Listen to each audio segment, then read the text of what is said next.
Hay una canción del pastor Marco Vidal, que de pronto han escuchado, se llama Anclado a la colina.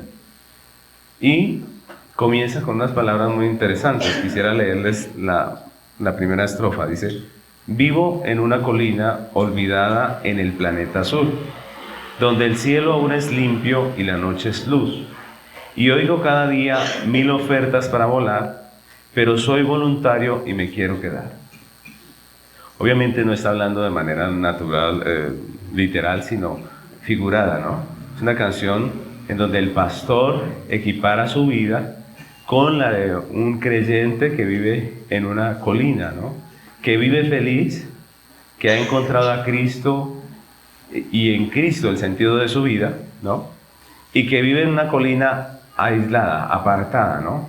Que es una colina bella, muy hermosa, ¿cierto? Pero que está apartada de la vanidad de este mundo. Sin embargo, en medio de la historia que él cuenta en esa canción, él dice que cada día recibe 1000 ofertas para que salga de su colina, ¿no? 1000 ofertas, recibe invitaciones constantes del mundo exterior a que salga de su colina y viva como los demás, ¿no? Como el resto del mundo. Y la respuesta de este hombre en la canción es que no, ¿no? Él dice que él está ahí en esa colina, no por obligación, sino voluntariamente, ¿cierto?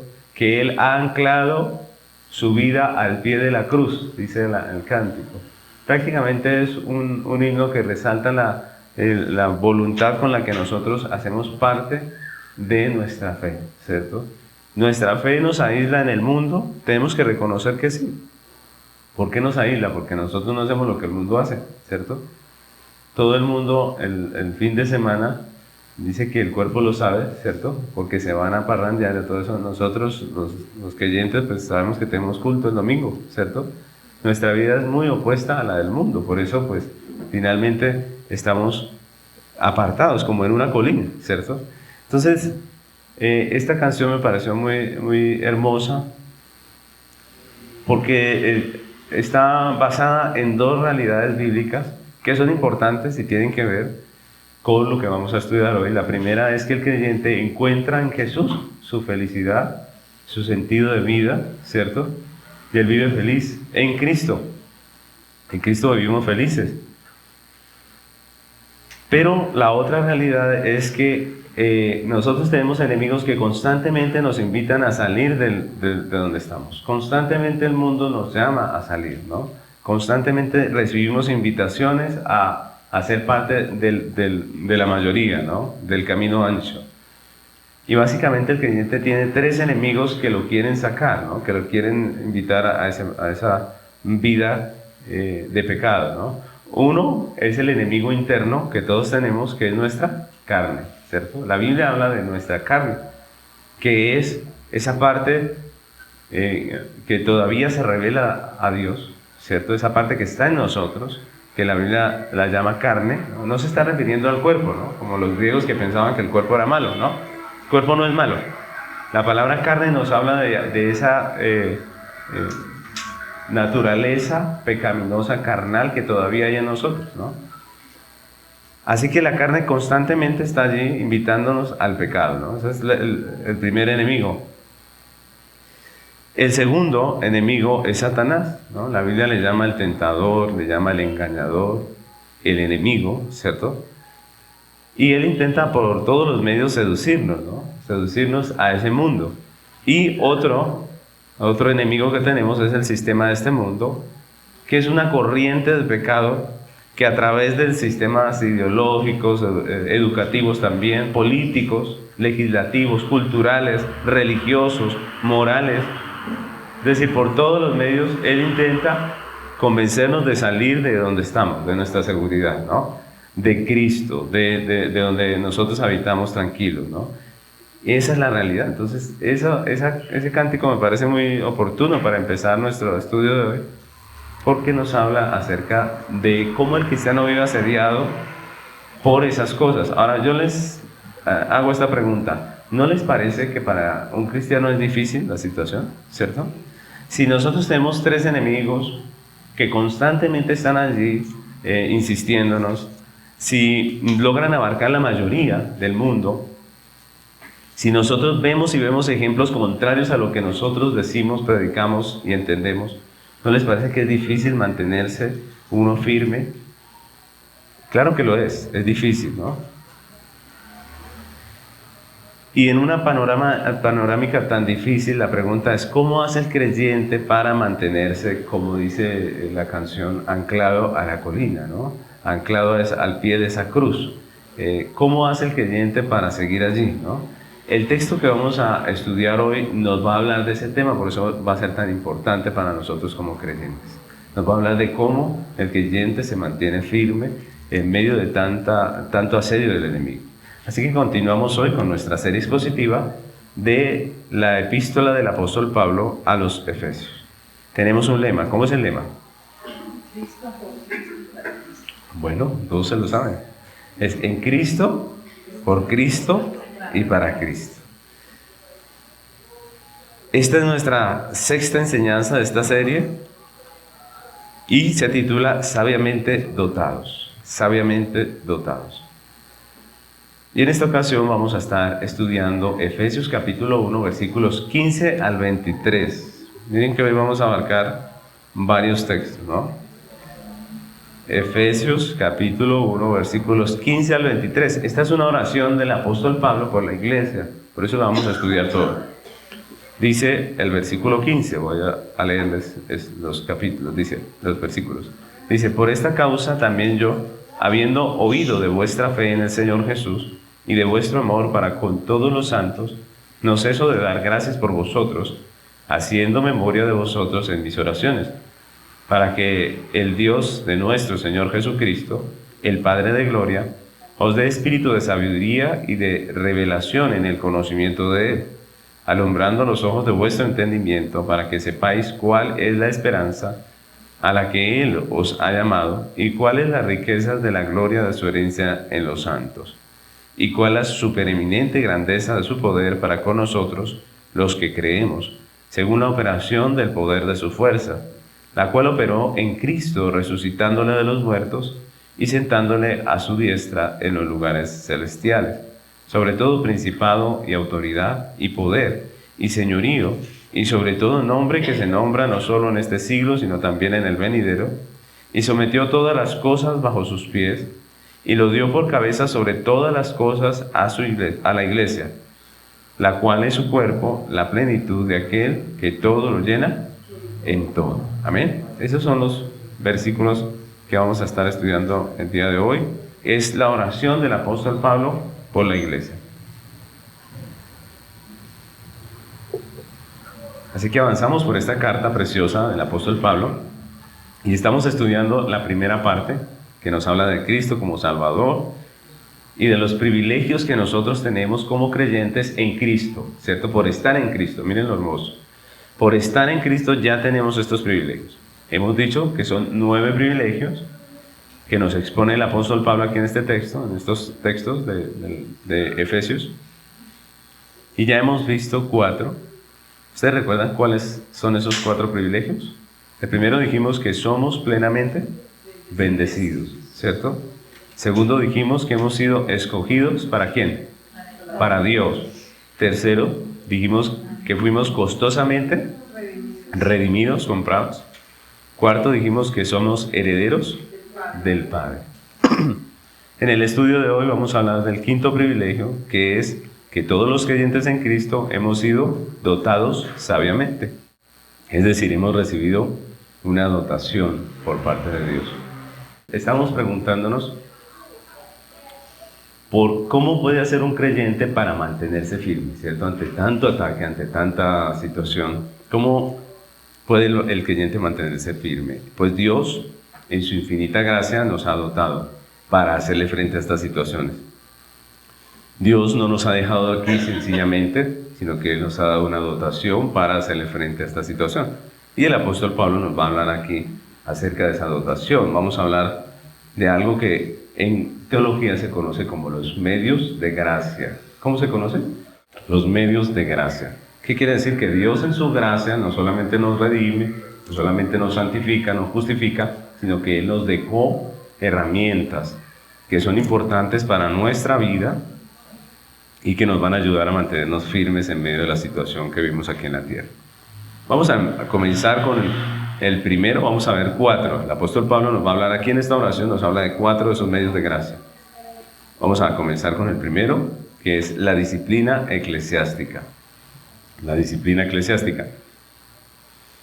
Entonces el apóstol comienza estos versículos hablándonos de él, si se dan cuenta. En el texto, ¿de quién empieza hablando el apóstol aquí? De él. Dice los primeros versículos, el primer versículo del 15 dice, por esta causa también, ¿quién? Yo, dice el apóstol. Él empieza a hablar de él, pero no de una forma personal. Miren lo interesante. Él no va a hablarnos de su vida, no va a hablarnos de su familia, no. Él nos va a hablar como siervo de Dios, de su labor pastoral como apóstol, ¿no? Y cuando Dios llama a un creyente para la labor pastoral, le da la capacidad, por el Espíritu Santo y por la palabra que estudia, de ver con mayor claridad las situaciones cotidianas de la vida y enfocarse verdaderamente en lo trascendental, en lo que realmente importa. Entonces, eso es muy importante, ¿no? El pastor, el que Dios pone como pastor, por la obra del Espíritu Santo y por la palabra que él estudia constantemente, pues llega a tener esa facilidad de escuchar una situación y ver un poco más profundamente que simplemente los hechos que está escuchando, ¿no? Y él apunta a lo importante, y eso es lo que pasa aquí precisamente con el apóstol Pablo, que se encontraba lejos y que había averiguado de la situación de la iglesia de Éfeso. Seguramente le preguntó a uno de los personajes que había enviado, porque recordemos que él enviaba a algunas personas a las iglesias. A uno de esos que había enviado a la iglesia de Éfeso le preguntó cómo están los de Éfeso, ¿no? Pero lo interesante que vemos aquí en el versículo 15 es que el apóstol no se preocupa tanto por lo material. Miren que él no pregunta cómo están de la salud, si tienen trabajo, no. Más que eso, él apunta a otras cosas, ¿no? Él apunta a lo que es importante, a la fe de la congregación, que tiene que ver con la doctrina, y al amor de la congregación, que tiene que ver con la práctica. Miren, 2 cosas que se preocupa Pablo. ¿De qué? De la fe, es decir, de la doctrina aprendida, pero también del amor, que es la doctrina aplicada, ¿cierto? ¿Cómo están de fe y de amor? Ahora, el reporte que él escucha cuando recibe esta noticia de Éfeso, el reporte que él escucha pues simplemente le causa a él alegría por un lado, porque él muestra un regocijo aquí, ¿cierto? Pero también le causa cierta preocupación, le causa cierta inquietud, ¿no?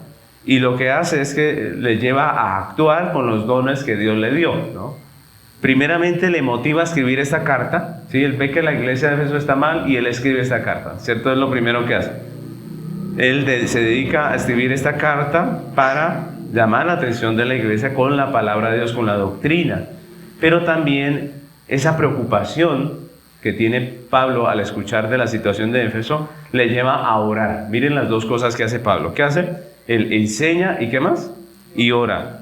Enseña y ora. Y esos 2 son los oficios principales de un pastor, y son los que realmente debe enfocarse el pastor, ¿no?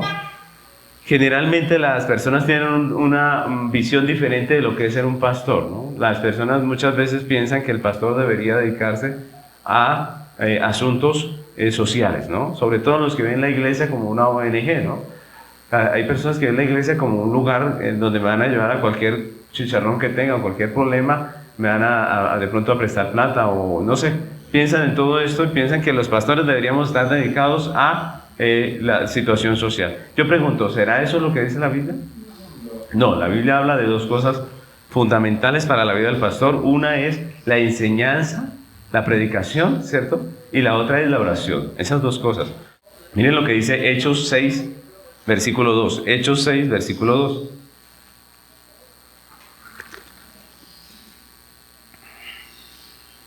Hechos 6, versículo 2. Vamos a leerlo hasta el 3.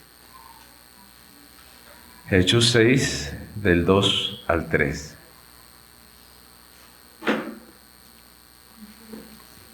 Dice la palabra del Señor. Vamos a leerlo hasta el 4. Dice: entonces los 12 convocaron a la multitud de los discípulos y dijeron: no es justo que nosotros dejemos la palabra de Dios para servir a las mesas.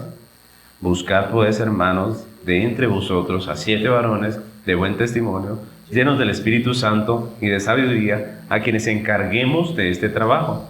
Y nosotros persistiremos ¿en qué? En la oración. En la oración y el ministerio de la palabra. Esos son los dos oficios fundamentales de los pastores, de los oficiales de la congregación llamados a predicar. La enseñanza y la oración. Esa debe ser su vocación. Entonces Dios soberanamente dotó a los pastores para esa vocación, ¿no? Y en eso deben priorizar su vida, ¿no? ¿Qué hace un pastor? Todo el tiempo está estudiando la palabra. Porque la idea es que cuando vengamos a escuchar la palabra de Dios se pueda entender lo que dijo el apóstol, lo que dijo la persona que escribió el texto, ¿no? Entonces Dios en su soberana voluntad dotó a la iglesia de pastores que dedican su vida, su tiempo a orar por la congregación y al estudio de la palabra del Señor, ¿no? Al estudio de las Escrituras. Y esto nos habla de la disciplina eclesiástica. Mírenlo, el primer medio de gracia, la disciplina eclesiástica. Nuestro Señor Jesucristo, como cabeza de la iglesia, designó un gobierno para ella, aparte del gobierno civil, ¿cierto? Porque hay un gobierno civil, ¿cierto? El presidente, las diferentes entidades del gobierno del Estado, pero hay un gobierno en la iglesia. Dios designó un gobierno para la iglesia y hoy en día existen algunos grupos que son cristianos que desprecian el gobierno en la iglesia. Dicen que como hay corrupción, siempre que hay liderazgo, entonces que nadie debería liderar la iglesia, ¿cierto? Ahorita hay una secta que se llama el Recobro. Y digo secta porque muchas de lo que ellos dicen pues no encaja con lo que la Biblia dice, ¿no? Ellos lo que hacen son reuniones en casa. Y lo que hacen allí es enseñar la palabra. Entonces ellos dicen que no hay pastor. Son hermanos, todos son hermanos. ¿Qué hacen los hermanos? Pues uno de los hermanos toma la voz y enseña algo, ¿cierto? Pero no hay un pastor como pastor como nosotros lo conocemos. No hay un gobierno eclesiástico y eso es preocupante porque eso suena como muy piadoso, ¿no? Decir que así no hay corrupción, que nadie se roba el dinero, que no sé qué. Sí, pero la pregunta es, ¿eso fue lo que Dios estableció? No. Y hoy en día hay muchos, aquí en Bogotá hay otra, no recuerdo el nombre, que también hacen lo mismo y generalmente enseñan por internet. Eso no es congregarse, ni tampoco estar en una iglesia, ni pertenecer a una iglesia. La Biblia da unos estamentos claros acerca del gobierno. Ellos simplemente se reúnen y un hermano comparte algo de lo que aprendió en la semana. Pero la Biblia no dice eso. Leamos un texto de la Biblia que nos habla del gobierno. Miren 1 Timoteo capítulo 5, versículos 17 y 18.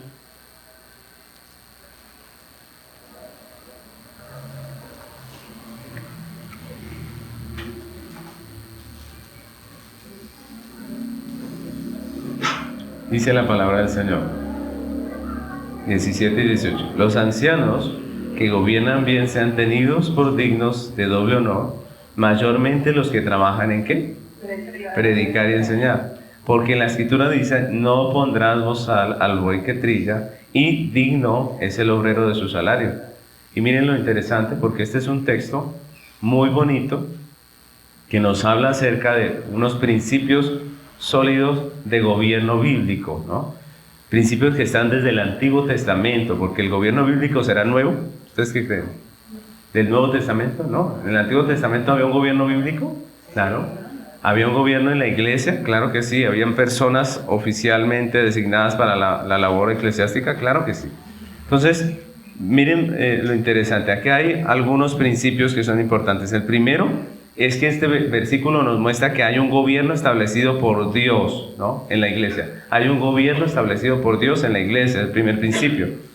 Lo segundo que vemos aquí, mis hermanos, es que ese gobierno está conformado por ancianos. ¿Cómo se llaman los líderes? Ancianos. En el Antiguo Testamento, ¿cómo se llamaban los líderes también? También los líderes del pueblo se llamaban ancianos, ¿cierto? Entonces, los ancianos son los que lideran el gobierno de la iglesia. Ahora, por eso nosotros nos llamamos presbiterianos. ¿Qué significa un presbítero? Significa un anciano, ¿cierto? ¿Presbítero es qué? Anciano. Nosotros nos llaman iglesia presbiteriana porque tenemos un gobierno de ancianos, como dice la Biblia. Entonces hay unos ancianos que gobiernan. Luego también ese texto nos habla de que de esos ancianos, unos se dedican a la enseñanza y otros ¿a qué? No, en ese texto, en el texto que estamos hablando de 1 Timoteo 5, 17 y 18. Unos dicen que se dedican al gobierno y otros a la enseñanza y al gobierno, ¿cierto? Dos clases de ancianos, unos que se dedican a la enseñanza y otros que significan al gobierno. De esos dos hay uno que el texto dice que debe ser honrado económicamente, lo que está hablando el texto, ¿cierto? Es decir, la iglesia debe honrar al anciano que se dedica a la predicación con un salario para que él pueda desempeñar su cargo, para que él pueda dedicarse a la escritura. Entonces miren cómo ese texto tiene todo allí encerrado, ¿no? Es imposible que alguien se dedique a estudiar la escritura como debe si nosotros no ponemos un salario a esta persona. Por eso la Biblia termina diciendo ese texto, pues la escritura dice, no pondrás bozal al buey que trilla y digno es el obrero de su salario. Recuerden que en el Antiguo Testamento estaba prohibido ponerle bozal al buey que trillaba, ¿cierto? ¿Por qué? ¿Qué decía la Biblia? ¿Por qué decía la Biblia eso? Porque el buey tenía derecho a que de lo que estaba trillando él pudiera ir comiendo, ¿cierto? Sería una crueldad ponerle un bozal al animal que está trillando para que no se coma esos pocos granos que se va a comer, ¿cierto? Entonces, por eso es importante. Y esa misma figura la cogió el Señor para decir que el obrero es digno ¿de qué? De su salario. Si tenemos a alguien trabajando de tiempo completo para la obra, pues es necesario que haya un salario. Entonces miren ¿quién estableció esto? Dios. ¿Dónde lo dice? En su libro, en su palabra, ¿cierto? Entonces como vemos en el caso del apóstol Pablo, aquí en esta carta, los oficiales de la iglesia, Dios les encarga lo que la Biblia llama las llaves del reino, ¿cierto? ¿Se han escuchado ese término, las llaves del reino? Cuando Jesús le dijo a Pedro que le entregaba las llaves, ¿cierto? Algunos pensaron que eran las llaves y que en el cielo cuando usted llegue, entonces Pedro está ahí a la entrada y le abre con la llave que le entregó el Señor, ¿no? Pero de eso no se trata las llaves del reino. Las llaves son las que Dios le ha entregado a todos los ministros. ¿Algunos de ustedes recuerdan lo que hemos estudiado cuáles son estas llaves del reino? Son dos cosas: la predicación del evangelio y la disciplina eclesiástica, ¿cierto? Esas dos cosas son importantes, porque con ellas el pastor abre los cielos a los que creen y los cierran a aquellos que no creen. Miren lo interesante, el pastor tiene esa autoridad dada por Dios para abrirle el cielo al que cree. Entonces nosotros decimos, arrepiéntanse y crean en el Señor. El que cree, pues le estoy abriendo los cielos. El que no cree, pues se los estoy cerrando. Dice la Biblia que el que cree y fuere bautizado será salvo, y el que no creyere. Entonces se predica para las dos cosas, ¿no? Y ahí está la autoridad que Dios le ha dado a los siervos del Señor, son las llaves del reino. Todo cristiano debe permanecer en una iglesia local, pertenecer a una iglesia local, porque es el gobierno que Dios estableció. Dios estableció un gobierno en las iglesias, todo cristiano debe pertenecer a una iglesia local y allí dentro de esa iglesia local pues tiene el privilegio de ser enseñado por la palabra, discipulado, pero también corregido, porque la corrección es un privilegio. Si no nos disciplinaran, si no nos corrigieran, pues sería triste, no tendríamos arreglo. Eso es lo que estaba recibiendo la iglesia de Efesios, ¿no? De los Efesios. ¿Qué estaba recibiendo? A través del apóstol Pablo, enseñanza, corrección, disciplina, ¿cierto? Todo esto.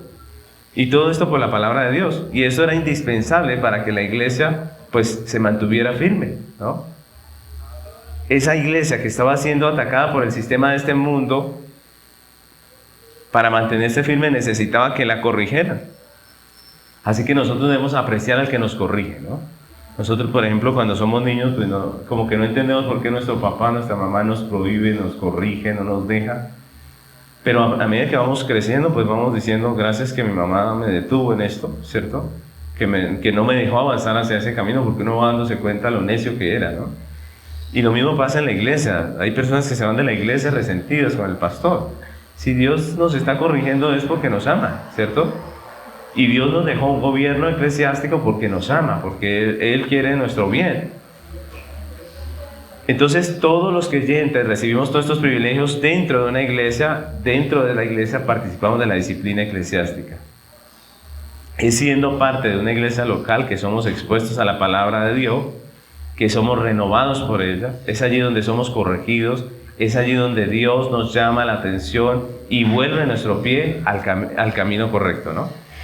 Y si usted es un creyente, debe estar dispuesto a ser enseñado en la doctrina bíblica, ¿no?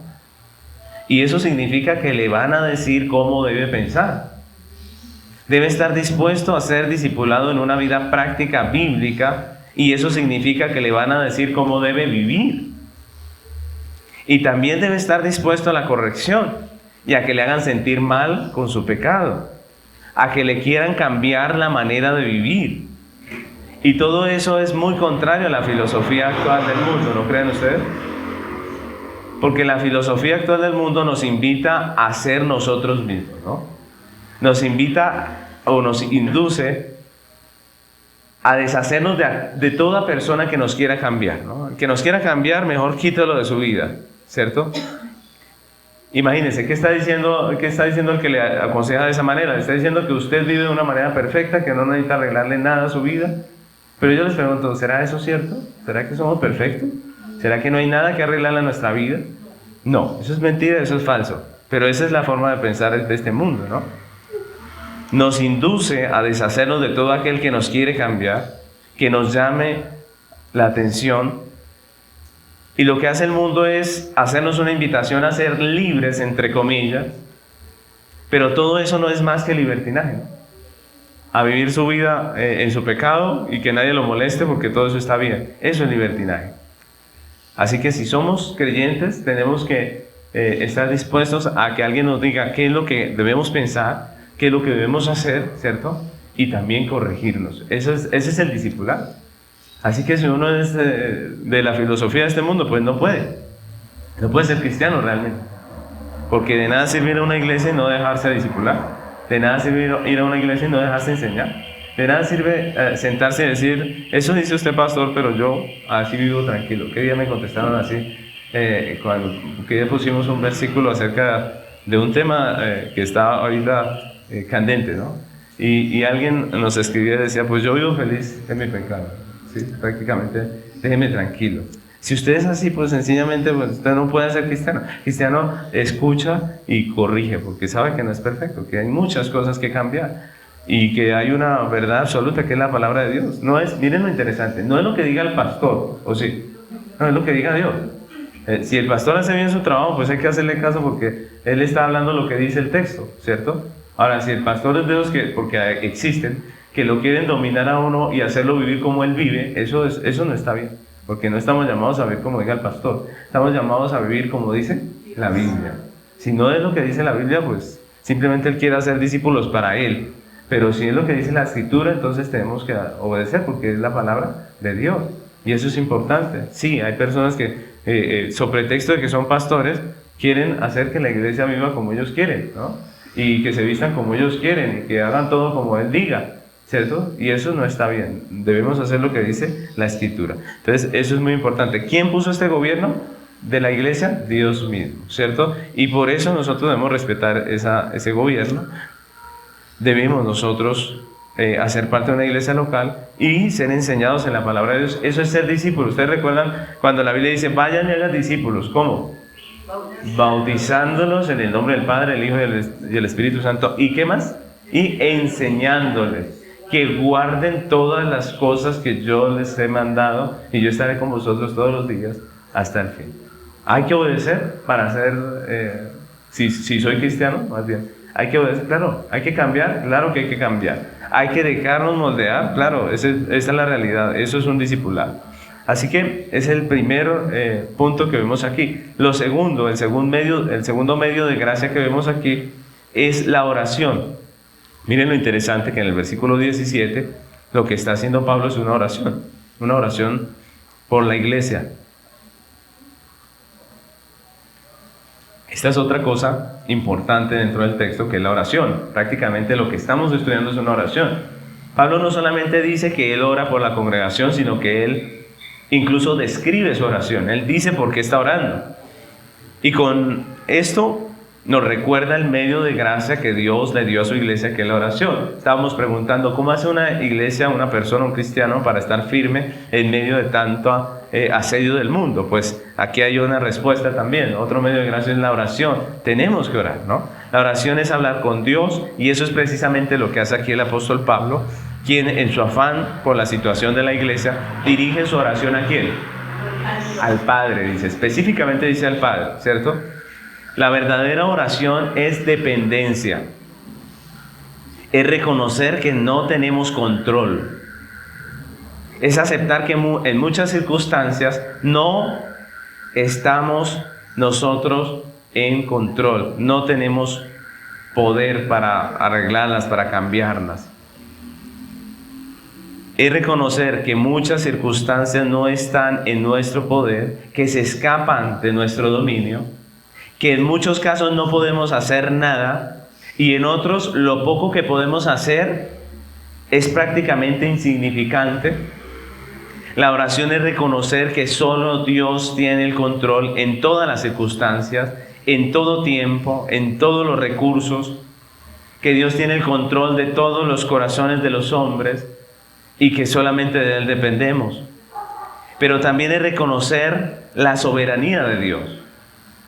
La soberanía de Dios para obrar como Él quiere, en su sabiduría para tomar las decisiones que Él le parezcan. Es descansar en su justicia, en su bondad, en su gracia, con la certeza que finalmente todo lo que Dios hace obra en bien de su pueblo. Eso es la oración. La oración es confianza, es dependencia.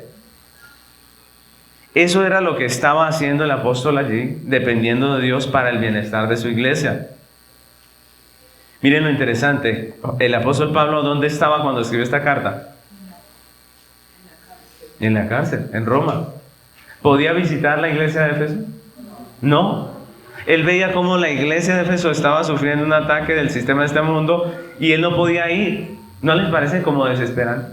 Es desesperante cuando usted está en un lugar donde no puede abandonar ese lugar y sabe que algo está pasándole a alguien que ama, ¿cierto? Usted se siente desesperado, impotente muchas veces porque usted no puede salir de ahí. Y es lo que estaba pasando con el apóstol Pablo. ¿Qué hace él en medio de esa situación? ¿Qué hace? Ora. Miren, nosotros tenemos que reconocer que eso es así. Cuando uno es casado, uno no puede proteger a su pareja todo el tiempo, ¿o sí? No. Uno quisiera que la pareja de uno estuviese bien todo el tiempo, tanto física como espiritualmente, como emocionalmente. Uno quiere que el pecado no invada el corazón de su pareja. Pero les pregunto, ¿uno puede tener ese dominio para hacer que ella nada malo la toque? No, absolutamente no. No, porque nosotros, los seres humanos, no tenemos tanto dominio. Nuestra mente, nuestro corazón puede estar pensando cualquier cosa, mientras que nuestro cuerpo está aquí. No podemos hacer mucho, realmente. Tenemos nuestros hijos, queremos que ellos estén bien, ¿o no? Queremos que tomen las mejores decisiones de su vida. Yo les pregunto, ¿nosotros tomamos las mejores? No. Y aquí estamos, ¿o no? Aquí estamos. Les enseñamos, les dirigimos por el camino correcto. ¿Y qué más podemos hacer? Orar. No se puede más. Orar. Esa es nuestra única arma. Es la oración. Uno dice, Señor, mira, yo hice mi tarea, Señor, ayúdanos. ¿Cierto? Mira a mis hijos. Ellos van creciendo, van tomando decisiones, van tomando su rumbo. Lo único que podemos hacer es orar. ¿Quién tiene el control total de la vida de todos nuestros hijos? Solamente Dios. Dios tiene el control total. Él sí sabe obrar en su tiempo. Dios sabe hacer las cosas cuando en su voluntad las ha decretado. Entonces la oración es importante. Primero porque nos recuerda la dependencia en Dios, y segundo porque nos da tranquilidad. ¿No creen ustedes? El mundo no puede hacer más tampoco, ¿cierto? El que no tiene a Cristo tampoco puede hacer mucho, pero nosotros podemos orar, y eso es maravilloso, ¿cierto? Nosotros, dijo el salmista, que de mañana me presentaré delante de ti, ¿y qué? Y esperaré. Y eso es maravilloso. Si nosotros tenemos una situación que nos cause disgusto, nos cause zozobra, pues recordemos que tenemos la oración. La oración está allí. Nosotros podemos orar a Dios y decir, Señor, mira lo que está pasando, me preocupa, Señor. Eso es lo que hizo Pablo en su oración. Pablo pide algo específico para la congregación. ¿Qué pide Pablo para la congregación? ¿Salud? ¿Dinero? ¿Amor? ¿Cuál de todas? Ninguna. Él pide al Padre de gloria que sus hijos, los de la iglesia de Éfeso, les dé espíritu de sabiduría y revelación en el conocimiento de ¿quién? De Cristo. Esa es la realidad, eso es lo que él pide. Pide que Dios les dé espíritu de sabiduría y de entendimiento, de conocimiento en la palabra. Y en la estructura del versículo 17 no hay claridad si cuando el apóstol Pablo dice espíritu de sabiduría, ¿cierto? Y de revelación, él se está refiriendo a nuestro espíritu con E minúsculo o el Espíritu Santo con E mayúsculo. Si ustedes ven el original, la Biblia original, en el idioma original, ustedes se dan cuenta que ellos no hacen la diferencia de ponerle la E mayúscula para saber cuándo es del Espíritu Santo y cuándo es del Espíritu del hombre. Por eso en textos como estos uno no sabe, le toca mirar por el contexto qué puede ser, ¿no? Ahora, unos dicen que es el Espíritu Santo, otros dicen que es el Espíritu del hombre, ¿cierto? Pero sea lo que sea que esté queriendo decir el apóstol Pablo aquí, si es el Espíritu de Dios o el Espíritu del hombre, lo que nosotros sabemos, mis hermanos, es que el Espíritu de Dios es el único que le puede dar sabiduría y revelación al Espíritu del hombre, ¿cierto? Sea que esté poniendo al Espíritu Santo allí, pidiendo el Espíritu Santo para su iglesia, o sea que esté diciendo que nuestro espíritu se llene de conocimiento, cual sea la expresión que usted usando ahí, nosotros sabemos que el único que le puede dar sabiduría, conocimiento al Espíritu del hombre es el Espíritu Santo. Así que lo que Pablo está pidiendo ahí es que Dios permita que su pueblo tenga sabiduría y conocimiento en Cristo. Lo que está pidiendo el apóstol es que la iglesia pueda crecer en el conocimiento y el entendimiento del propósito de Dios en Cristo, que Él ya nos ha estado enseñando a través de los primeros versículos de la carta. Pablo sabía que su trabajo de enseñar a la iglesia por medio de esta carta era solamente un paso, ¿cierto? Pero ¿quién puede hacer que ese mensaje que dijo Pablo, que escribió Pablo en esa carta, lograra hacer algo en el corazón de la iglesia? ¿Quién puede? Solamente Dios. Mis hermanos, nosotros los pastores dedicamos una semana a estudiar este texto. Esa es la realidad. Pero nosotros sabemos que si no oramos, pues no va a pasar absolutamente nada, ¿cierto? Nosotros sabemos que esto depende ¿de quién? De Dios. Y es nuestra oración. Nosotros los pastores no podemos salir en la mañana del domingo sin haber dedicado un tiempo en la semana a orar y pedir, Dios mío, haz que esto penetre en el corazón, ¿cierto? Que cause un cambio, que produzca un efecto. Y ustedes deben ayudarnos con eso a los pastores. Y cada mañana ustedes deberían decir, Dios mío, que esta palabra que hoy nos van a enseñar, pues nos cause algo en nosotros. Porque nosotros somos capaces de que escuchamos por este, y por este se nos va, ¿cierto? El mensaje y nos desconectamos. Nosotros somos capaces de estar arreglando problemas en nuestra mente aquí, mientras estamos escuchando la Biblia, ¿o no? ¿Cierto? Nosotros somos capaces de aprovechar este tiempo para otras cosas y menos para lo que la Biblia dice. Entonces, ¿qué debemos orar nosotros cuando venimos? Debemos disponer nuestro corazón. Esto hacía el judío cuando venía al templo. ¿Por qué? Porque la realidad es que nosotros somos pecadores, ¿no? O sea, eso es bueno. Mira, algunos dicen, pastor, usted siempre dice esa palabra y eso no debería decirlo. Algunos me han dicho eso. No digan tanto que somos pecadores, pastor, porque la gente se va a entregar al pecado. Y no, de eso no se trata. Cuando decimos que somos pecadores es reconociendo la realidad. Cuando no reconocemos que somos pecadores vivimos como hipócritas. Entonces todos parecemos fariseos, ¿cierto? Todos aquí bonitos y chéveres, no partimos un plato, pero la realidad no es esa. No, cuando decimos que somos pecadores porque esa es la realidad. Nosotros somos así, no ustedes, le digo nosotros porque nosotros también cuando asistimos a una conferencia de pastores, a veces nos pasa, ustedes no creen, uno está ahí escuchando y a veces su mente se le va, ¿cierto? Uno puede estar por allá divagando en cualquier cosa. Y eso es natural en nosotros los pecadores. Digo natural porque hacía parte de nuestra naturaleza. Pero lo que el Dios nos dice aquí es que el único que podía hacer algo para que esta palabra hiciera un efecto en el corazón del creyente era Dios. Y Pablo lo sabía. Por eso él dice, Señor, ayúdanos, ¿cierto? Miren, ¿quién puede hacer que la palabra de Dios penetre en el corazón de nuestros hijos? Solamente Dios. Y mis hermanos, no seamos legalistas en ese sentido. Nuestros hijos están recibiendo la palabra del Señor. ¿A usted le gustaría que ellos recibieran y fueran diferentes? No. Dios está haciendo el trabajo en el corazón de sus hijos. Confía en Dios, ¿cierto? Confía en que Dios está obrando. Haga lo que tiene que hacer. Ore al Señor. Confía en que Dios está obrando. A veces uno piensa que no.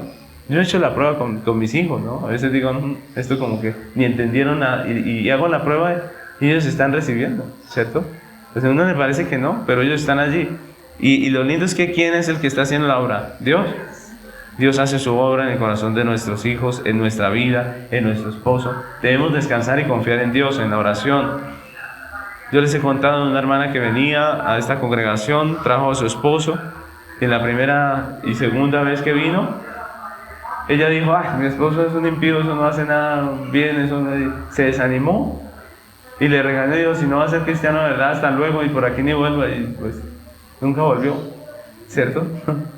Entonces, esa es una buena manera de actuar con nuestros seres queridos. No, Dios está haciendo su obra, descansemos, confiemos en Él y hagamos lo que tenemos que hacer, oremos, dediquemos nuestro tiempo a la oración. Mis hermanos, que una persona crea en Dios es un milagro, no es más. No, eso no lo hace ni el pastor ni nadie más, es un milagro de Dios. Así que en medio de la lucha que el creyente sostiene con su carne, con el sistema de este mundo, contra Satanás, pues la oración es un medio de gracia indispensable. Si ustedes recuerdan en Mateo 26, el versículo 40 y 41, Mateo 26, 40 y 41, dice la palabra, vino luego a sus discípulos y los halló durmiendo. Miren, ¿cómo eran los discípulos? ¿Cierto? ¿Eran dormilones o no? Claro. No es que nosotros podemos decir aquí que todos estamos aquí volando de santidad, de pureza, de obediencia, pero la realidad es que esto pasaba con los discípulos. Mire, el Señor les dijo, venga, por favor, oren que voy a orar en el monte. Y cuando Él se fue y volvió, ¿cómo estaban los discípulos? Durmiendo. Y dijo a Pedro, así que no habéis podido velar conmigo una hora.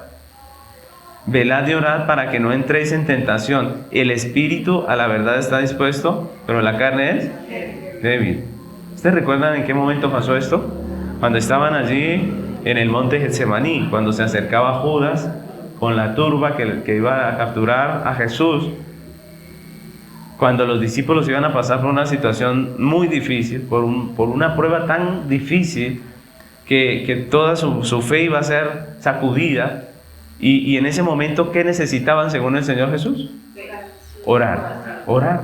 Necesitaban orar. Y por eso les digo, mire, yo me voy a orar allí arriba, ¿cierto? Ustedes oren.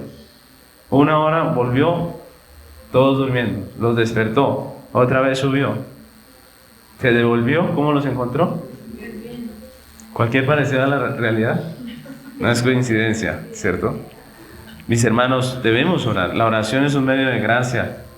Yo les pregunto, si estas personas necesitaban oración, ¿será que nosotros, con la situación que estamos viviendo en la actualidad, con ese deseo del mundo de negar a Dios, con el ataque que está haciendo a la fe, a la vida cristiana, con el ataque que el sistema de este mundo está poniendo allí a través de las leyes que están aprobando en los diferentes países, con la manera en que nos están queriendo silenciar de la palabra de Dios, ¿será que nosotros necesitamos oración? ¿Qué creen ustedes? Claro que sí. ¿Será que nuestros hijos necesitan oración en medio de este mundo tan corrupto en el que nos estamos en este momento? En medio de tanto libertinaje, inmoralidad, en donde está siendo ridiculizada nuestra fe, donde está siendo ridiculizada la palabra de Dios en cuanto al orden que Dios estableció, donde hoy en día es una vergüenza ser un hombre como dice la Biblia o una mujer como dice la Biblia. Hoy en día para muchos es una vergüenza, ¿cierto? ¿Será que en medio de tanta asedio del mundo necesitamos nosotros oración? ¿Qué dijo el Señor? Velad y orad, ¿para qué? Para que no entréis en tentación.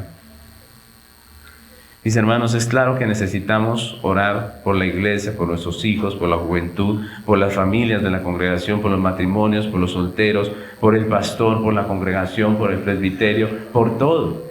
Es claro que necesitamos hacerlo. Hay un tercer medio de gracia del que nos habla aquí el apóstol Pablo, y es la palabra iluminada. La palabra iluminada. Ya van a ver por qué digo que la palabra iluminada. Eso suena como raro, ¿no?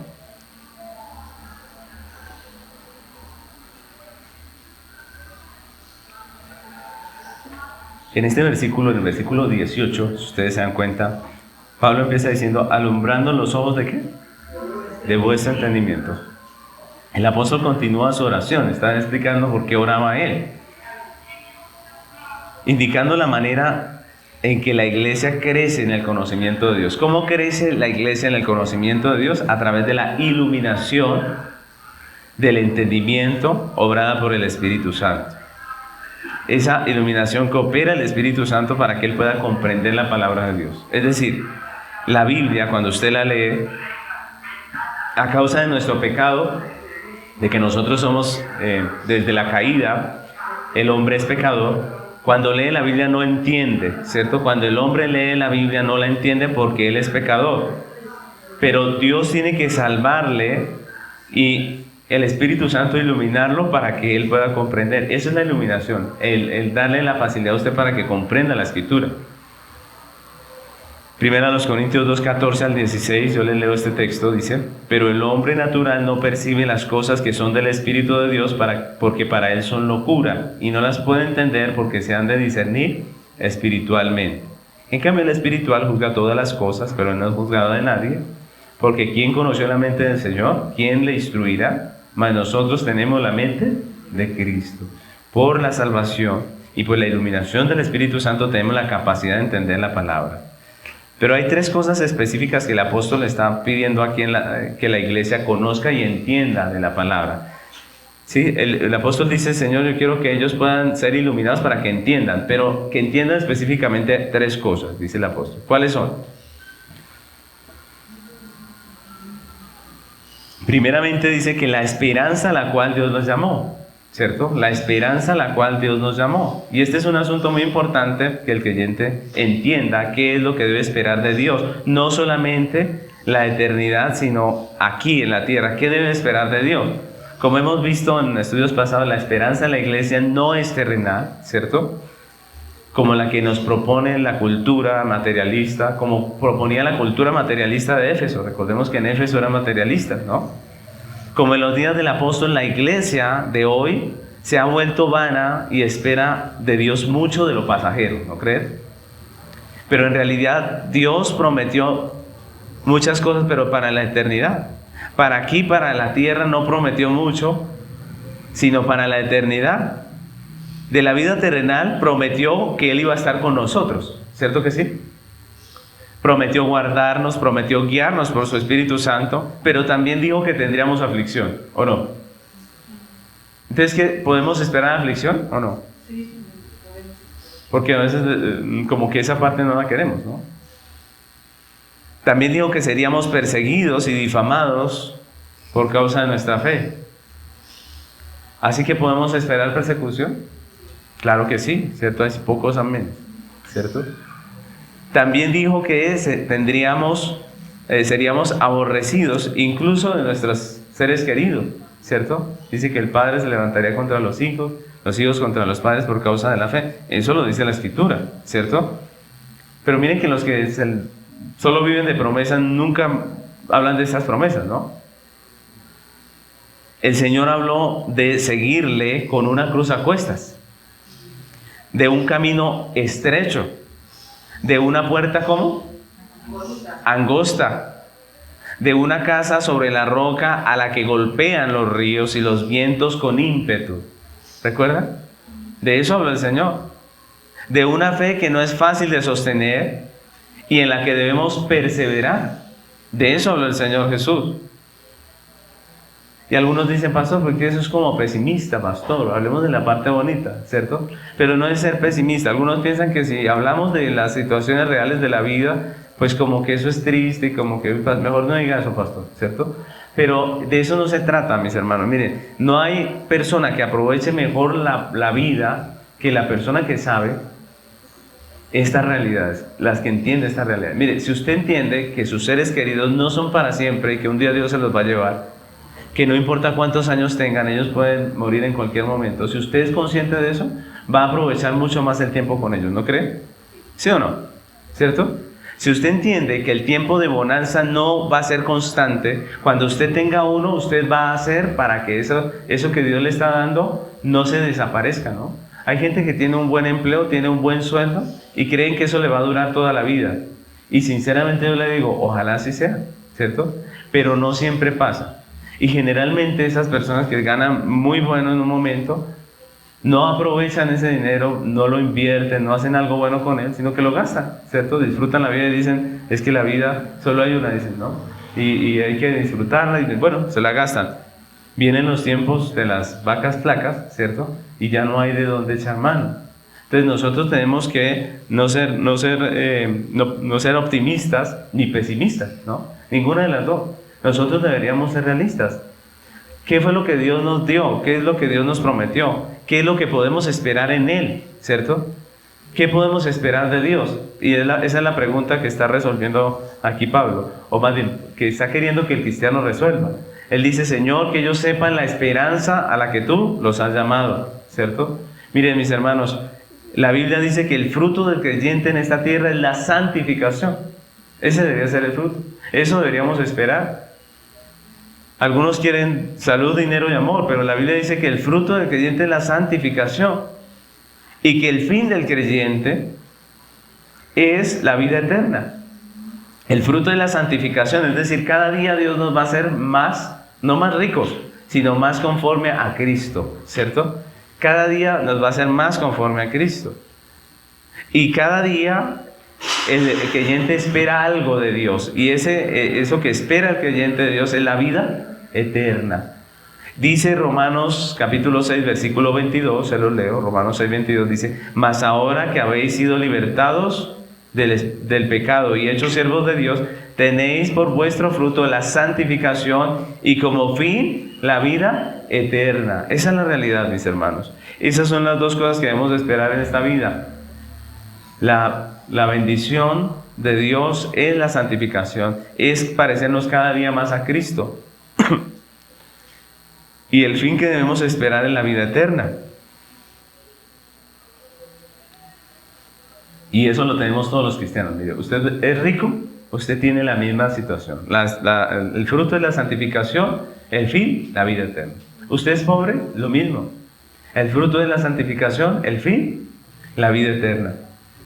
Mis hermanos, esa es la realidad y debemos, entre más la aceptemos en este mundo la realidad que esto es temporal, que nada de aquí nos pertenece, que todo lo tenemos prestado, pues nosotros vamos a vivir más tranquilos aquí y vamos a aprovechar lo que Dios nos dio. Si usted tiene una bendición en su economía, pues aprovéchela, inviértala bien, ¿cierto? Inviértala bien, apréciela porque puede que un día ya no esté. Lo mismo la familia, los hijos, ¿cierto? Aprovechémoslo. Uno dice, mis hijos son jóvenes, sí, pero no se sabe, en Dios no se sabe. Entonces aprovechémoslo, disfrutémoslo. Que no nos quede remordimiento cuando Dios nos quite las cosas, que nos quitó nuestro empleo, pero nosotros decimos, pero yo hice una inversión bonita, poco a poco, pero la hice, ¿cierto? Hice lo que tenía que hacer. Eso es importante. Miren, cuando Dios le dijo a Egipto, a través de José, Dios le dijo, vienen 7 años de abundancia, ¿cierto? Pero luego vienen 7 de escasez. Dijo, en los de abundancia, ¿qué dijo? Recojan, ¿cierto? Ay, pero no lo podemos gastar todo y podemos venderlo y tener lujos y no sé qué. Recojan. Y no recogieron un peso, recogieron mucho trigo, demasiado trigo, para 7 años de escasez. E incluso pudieron venderle a otras naciones, ¿cierto? Cualquiera diría, tan bobo, ¿usted qué hace con eso ahí encerrado? Pero con el tiempo fue sabiduría, no fue algo tonto. Y Egipto tuvo tanta influencia sobre la tierra por ese momento decisivo de su vida. Nosotros necesitamos aprender. Las cosas aquí en la vida son pasajeras y debemos saber qué esperar de nuestro Dios. Amén. Otra cosa que pide el apóstol Pablo allí, aparte de que ellos comprendan la esperanza, el apóstol también pide que comprendan cuáles son las riquezas de la gloria de Dios en los santos, ¿no? Las riquezas de la gloria de su herencia. Y de este tema ya hablamos anteriormente. Recordemos que la cultura de Éfeso era una cultura materialista. Ella hablaba de las riquezas físicas, pero Dios, a través del apóstol Pablo, dice que ellos entiendan cuáles son las riquezas ¿qué? Espirituales, ¿cierto? cuáles son las riquezas espirituales. Miren que aquí no estaba hablando acerca de salud, dinero y amor, sino de las riquezas que tienen en Cristo. Tanto la bendición que Dios dice que tendremos aquí, la justificación, la santificación, todo esto, como lo que nos espera en la eternidad. Miren, en la eternidad sí nos espera algo maravilloso, ¿cierto? Allá debe estar nuestra mirada, porque allá es donde la promesa de Dios está, ¿no? Y solo cuando el creyente por las Escrituras conoce lo que tiene en Cristo, pues puede hacerle frente a las tentaciones que el mundo le ofrece en esta tierra. Y otra cosa que desea el apóstol Pablo que la iglesia entienda es la supereminente grandeza del poder de Dios. Entonces Pablo usa palabras superlativas para hablar de la grandeza del poder de Dios, ¿no? Y es el poder de Dios en la salvación. Pablo quiere que nosotros entendamos el poder que nos salvó. El poder de Dios es el que regenera al hombre. Es ese mismo poder el que convence del pecado. Que alguien se convierta es un milagro de Dios. Imagínense una persona que duró 10, 20 años, 30 años en el pecado. Todo el tiempo tomaba, hacía esto, hacía aquello, eran borrachos, lo que sea. Y de repente un día cambia de vida, ¿cierto? Eso es un milagro de Dios. Cambia sus convicciones, cambia todo su ser. Es una obra de Dios. Dios solamente puede cambiar al hombre, por eso nuestra confianza está puesta en Él. Y es tan grande ese poder que Pablo aquí nos dice que es el mismo poder que resucitó a Cristo de los muertos, ¿no? Así que la iglesia, que es constantemente menospreciada por el mundo, en realidad tiene el poder de Dios, la herencia eterna de Dios, y está en bendición. Miren lo hermoso que Pablo nos cambia nuestra manera de pensar. Solo por el crecimiento en la verdad, en la fe, a través del estudio de la palabra, el creyente podrá comprender la verdadera esperanza a la que Dios le ha llamado, las riquezas que posee en Cristo y el poder maravilloso que opera en su vida. Tenemos la palabra de Dios, tenemos la iluminación del Espíritu para comprenderla. Leámosla, ¿cierto? No la leamos como el religioso que está cumpliendo una tarea, ¿no? A veces el cristiano es así, ¿no?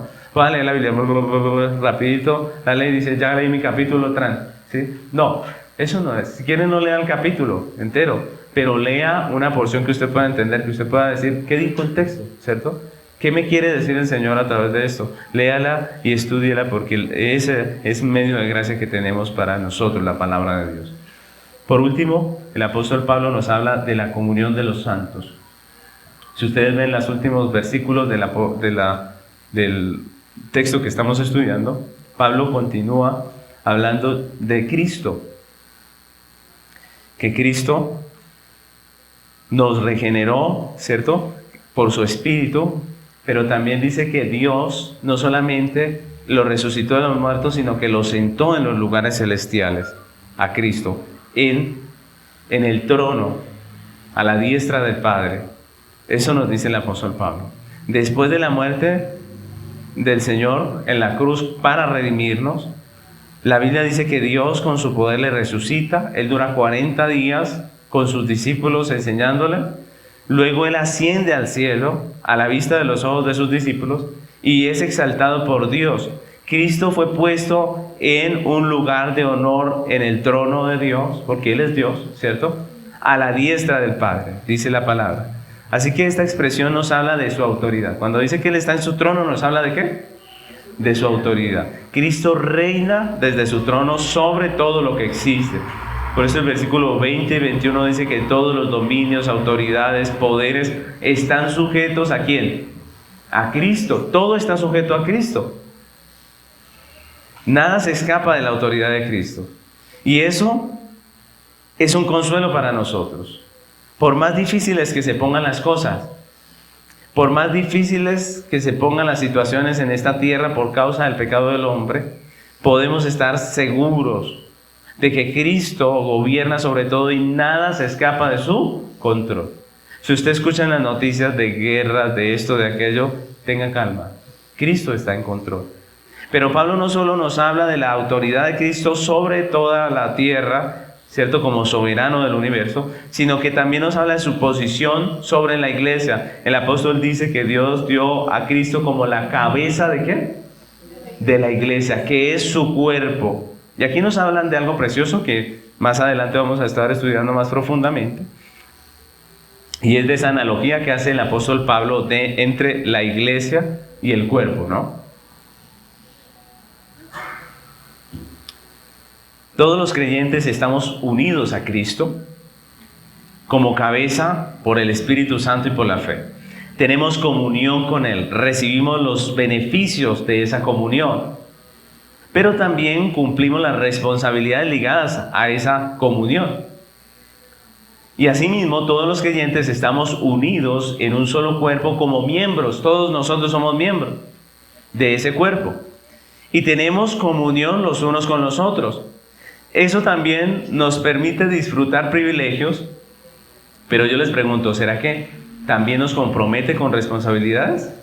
Claro que sí.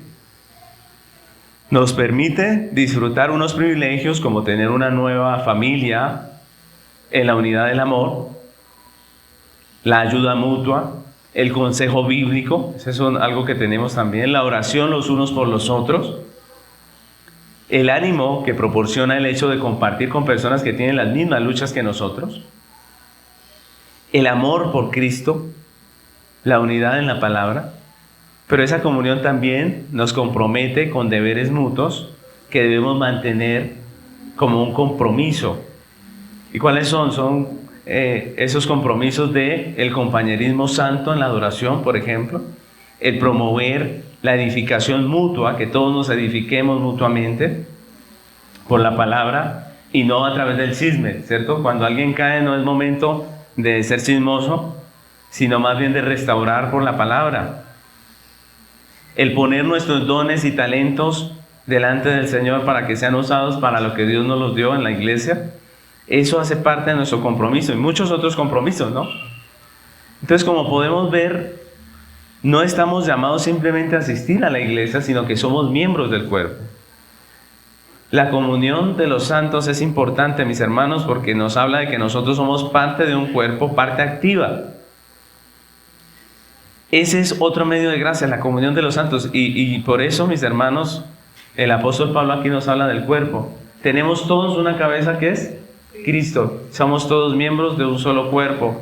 Tenemos que vivir en unidad. Entonces, miren lo hermoso que el Señor nos está enseñando. A la pregunta, ¿cómo hace el hombre que está en Cristo, teniendo tres enemigos tan fuertes, para mantenerse firme, anclado a la cruz de Cristo, firme en las cosas del Señor? Pues el Señor nos está diciendo que Él nos dio unos medios de gracia. Dios, en medio de las circunstancias que nosotros tenemos, nos ha dado medios de gracia por el cual podemos estar firmes. La disciplina eclesiástica es uno. ¿Cuál más? La oración. ¿Cuál más? La palabra de Dios, iluminada por el Espíritu Santo. ¿Y qué más? La comunión de los santos. Tenemos la iglesia, congreguémonos, participemos, oremos los unos por los otros, fortalezcámonos en amor. Ahorita tenemos un ágape, espero que todos nos quedemos, participemos de este precioso tiempo, nos edifiquemos también en amor. Tenemos la palabra de Dios, estudiémosla, leámosla, escuchémosla, ¿cierto? Tenemos la oración. Tenemos la oración, que es una herramienta tan hermosa. Aprovechémosla. Tenemos la disciplina eclesiástica. Tenemos un pastor que nos aconseja, que nos corrige. Y eso es hermoso. Miren, los pastores aconsejamos no porque seamos perfectos, sino porque estudiamos la palabra. Así que no tengamos esa desconfianza de pensar que como el pastor es perfecto, a mí me da pena contarle porque qué pena, ¿no? Nosotros somos iguales, todos somos cristianos y estamos en las mismas situaciones. Tenemos la palabra de Dios. Así que les invito, mis hermanos, a que terminemos este tiempo agradeciendo al Señor por esos medios de gracia y pidiéndole que por su misericordia nos conceda el poder ser fortalecidos, que podamos hacerle frente a los ataques del enemigo y que podamos mantenernos firmes en la palabra del Señor. Vamos a ponernos sobre nuestros pies y oramos al Señor.